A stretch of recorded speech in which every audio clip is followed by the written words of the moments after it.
చూద్దామండి. హైదరాబాద్ నుంచి కృష్ణవేణి రాస్తున్నారు. దత్త భగవానుడి అనుగ్రహం కలగడం కష్టతరమా, తెలియచేయగలరు అంటూ రాస్తున్నారు. స్వామి ఎంత కరుణాకటాక్షాలని చూపిస్తారో అంత పరీక్షలకు గురి చేస్తారు. అసలు సామాన్యమైనటువంటి పరీక్షలు కాదు. ఆయన పరీక్ష ఇంత అంత అని చెప్పడానికి వీలు లేదు. ఇవాళ మనం చెప్పుకుండేటటువంటి, ఇందాక గురువెవరు అని కూడా అడిగారు కదా, ఆయన చెప్పుకుండేటటువంటి రూపాలన్నిట్లో కూడా పరశురాముడు ఒక అవతారం. అంతటి అవతారము స్వామివారి యొక్క శిష్యుడు. ఆయన దగ్గర నుంచి త్రిపుర రహస్య జ్ఞానఖండ సారము అని చెప్పుకొని చక్కగా హేమలేఖ, హేమచూడు, అద్వైత వేదాంత తత్వాన్ని మొత్తాన్ని అక్కడి నుంచి ఆయన నేర్చుకోవటం జరిగింది. కార్తవీర్యార్జునుడు ఎవరిని తలుచుకుంటే మనకి నష్టమైనటువంటి ద్రవ్యాలు వస్తాయో, ఎవరి చరిత్ర దత్తాత్రేయ స్వామివారి దాంట్లో చాలా ప్రధానమయ్యి ఉంటుందో అది మొత్తము కూడా కార్తవీర్యార్జునుడు ఆయనకి సహస్రమైనటువంటి బాహువుల్ని తీసుకొని వచ్చి అంత శక్తివంతుడు కావడానికి, నిర్జింపబడడానికి రెండిటికీ కూడా దత్తాత్రేయ స్వామి వారే కారణం. ఇంకా అసలు ఆ దత్తాత్రేయ స్వామి వారి యొక్క ఆ విభూతులలో ఎంతమంది ఎన్ని కథలు. దీపకుడి యొక్క చరిత్ర తీసుకున్నాం అనుకోమ్మా, దీపకుడి యొక్క చరిత్ర కూడా పూర్తిగా మనకి అందులో స్పష్టంగా కనిపిస్తూ ఉంటుంది. ఈ దీపకుడి చరిత్రనే అనుకుంటే నహుషుడి చరిత్ర తీసుకున్నా, లేదు అనేక మంది రాక్షసుల్ని ఆయన వధించినటువంటి విధానం చూసి, దేవతల్ని బ్రోచినటువంటిది చూసిన, ఇంత పెద్ద భక్తుల్ని కూడా ఎంతో పరీక్షకి గురి చేసి, కానీ ఒక పరీక్ష కాదు, వీళ్ళందరూ రకరకాల పరీక్షలు ఆయన తంతాడు ఒక్కొక్క రూపంలో. అసలు అంతెందుకు, ఆయన ఉద్భవించినప్పుడు పెద్ద ఆయన రూపము చూసి సమ్మోహితులైపోయి ఋషికుమారులందరూ వచ్చి ఆయన చుట్టూ చేరారు.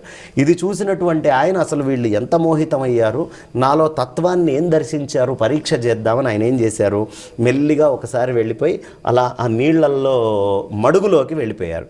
వెళ్ళిపోతే ఆ రూపాన్ని మళ్ళీ చూడాలనే తపనతోటి ఈ మొత్తం ఋషికుమారులందరూ కూర్చొని ఎదురు చూడటం మొదలుపెట్టారు.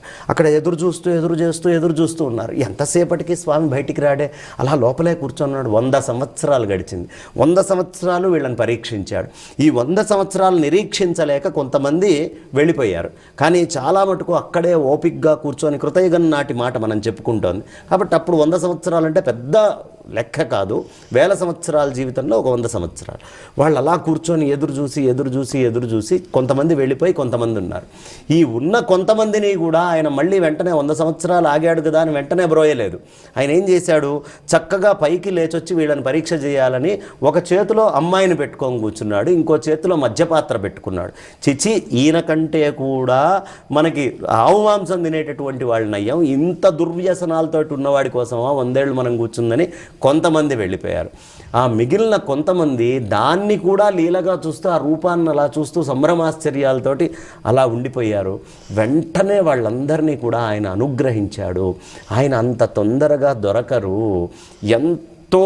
మనలోనే తిరుగుతూ ఉంటారు, మన చుట్టే తిరుగుతూ ఉంటారు, మన ఇంటికి భిక్షకు వస్తూ ఉంటారు. గురుస్వరూపం అంటే అది. మనకు ఖచ్చితంగా ఆయన్ని కొలిచే ప్రతివాడి దగ్గరికి ఆయన ఏదో ఒక రూపంలో వస్తూనే ఉంటారు. ఆ వచ్చినటువంటి వాడిని గుర్తించలేనటువంటి స్థితిలో మోహముతో ఉండేట్టుగా ఉంటారు. ఎప్పుడు ఉన్మత్తం, ఒకసారి బాలుడిలాగా ఉంటారు, ఓసారి ఉన్మత్తుడిలాగా ఉంటారు, ఓసారి పిశాచ అవస్థలో ఉంటారు. ఇలా రకరకాలైనటువంటి అవతారాలు ఆయన తీసుకుంటూ ఎప్పుడూ కూడా పరీక్ష చేస్తూనే ఉంటారు. ఆ పరీక్షలో బ్రోస్తూ ఉంటారు. దీపకుడిది కూడా ఎంత గొప్ప కథమ్మ, ఎంత పరీక్ష చేస్తారు ఆయన. కాబట్టి ఆ పరీక్షలన్నిటినీ తట్టుకున్న వాడికి మాత్రమే ఫలితం లభిస్తుంది. ఎందుకు అంటే ఒక యూనివర్సిటీ నుంచి మీరు డిగ్రీ తెచ్చుకోవాలి అంటే మీ గురువులు నిత్యము అనేకమైన పాఠాలు మీకు చెప్పాలి, చెప్పిన తర్వాత దాని మీద పరిశ్రమ చేయాలి, విశేషమైన కృషి చేస్తే తప్ప ఒక డిగ్రీ రాదు. అలాంటిది గురువు దగ్గర నుంచి ఒక సర్టిఫికెట్ తీసుకోవాలన్నా, ఒక ఆశీస్సులు తీసుకోవాలన్నా, ఏదైనా చెయ్యాలన్నా అసలు ఈ శిష్యుడు పరీక్షలకి నిలుస్తాడా నిలవడా అని పరీక్షించి బ్రోచేటటువంటి తండ్రి. కానీ ఆయన ఒక్కసారి అనుగ్రహించిన తర్వాత ఇంకా ప్రపంచంలో ఇంకా ఎవరిని యాచించాల్సిన పని లేదు, ఇంకొకళ్ళ దగ్గరికి వెళ్ళి కొత్త విషయాన్ని నేను తెలుసుకోవాల్సిన పని లేదు. ఇస్తే అత్యుత్తమమైన జీవన్ముక్త స్థితినే ఇచ్చేటటువంటి తండ్రి దత్తాత్రేయ స్వామి వారు. ఇది ఆయన